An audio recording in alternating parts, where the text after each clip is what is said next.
Assalamualaikum warahmatullahi wabarakatuh. Halo semuanya, perkenalkan nama saya Mona Lisa dengan NIM 05012010022. Saya dari Prodi PGSD semester 3. Sebelumnya saya ingin mengucapkan terima kasih kepada dosen pembimbing saya, yaitu Ibu Endang Sri Budi Herawati, SE MPD, yang telah memberikan kesempatan kepada saya untuk menyampaikan materi yang saya bawa pada kesempatan kali ini. Materi yang saya bawa yaitu teori belajar kognitif dan humanis.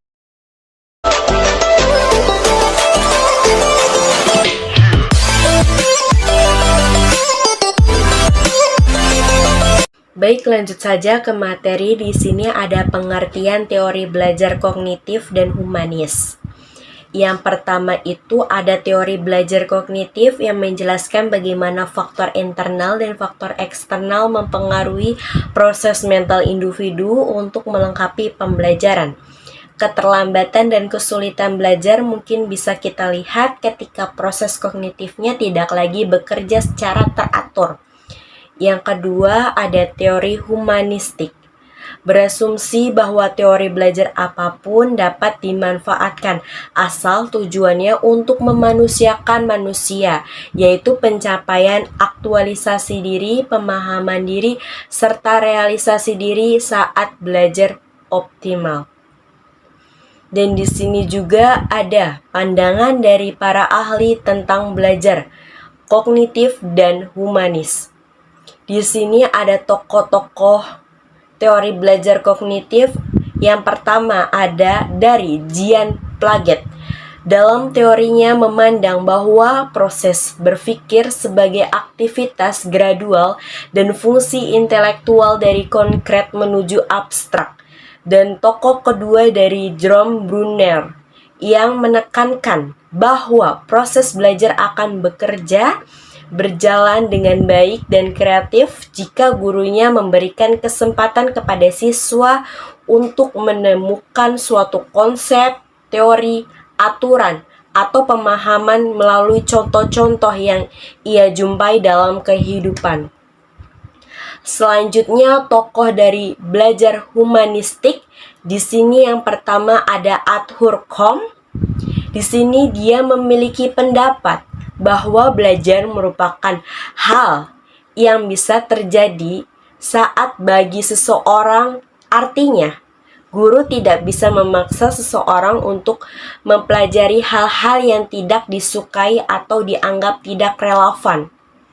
Ketika muncul perlawanan, hal itu sebenarnya merupakan bentuk perilaku buruk yang mencerminkan ketidakmauan seseorang untuk mempelajari hal-hal yang bukan minatnya, karena sama saja dengan melakukan sesuatu yang baginya tidak mendatangkan kepuasan. Yang kedua yaitu dari Abraham Maslow.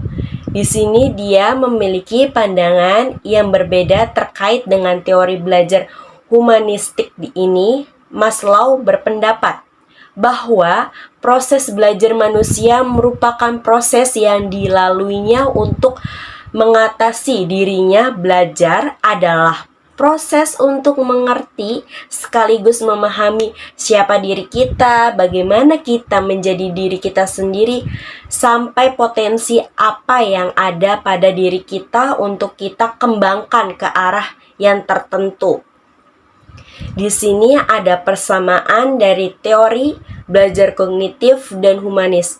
Di sini dua-duanya itu mengusahakan partisipasi lebih aktif dalam belajar. Contohnya siswa supaya lebih aktif lagi.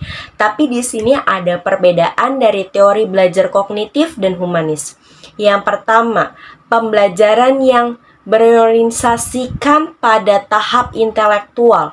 Yang kedua, memahami lingkungan dan diri sendiri. Serta di sini ada penerapan pembelajaran teori kognitif. Teori kognitif mulai berkembang pada abad 20-an. Dalam proses pembelajaran mengajar di sekolah, contohnya penerapan teori kognitif adalah Guru menggunakan bahasa yang mudah dipahami oleh peserta didik, serta memberi ruang bagi mereka untuk saling bicara, diskusi dengan teman-temannya. Dan ada juga penerapan pembelajaran teori humanis. Penerapan teori humanis ini dalam pembelajaran peserta didik perlu dihindarkan dari tekanan pada lingkungan sehingga mereka merasa aman untuk belajar lebih mudah dan bermakna. Berikan kesempatan kepada peserta didik untuk mengembangkan kemampuannya agar peserta didik dapat mendapatkan pengalaman belajar yang lebih bermakna lagi. Baik, mungkin segitu saja materi yang dapat saya sampaikan. Pada kesempatan kali ini, kekurangannya mohon maaf. Wassalamualaikum warahmatullahi wabarakatuh.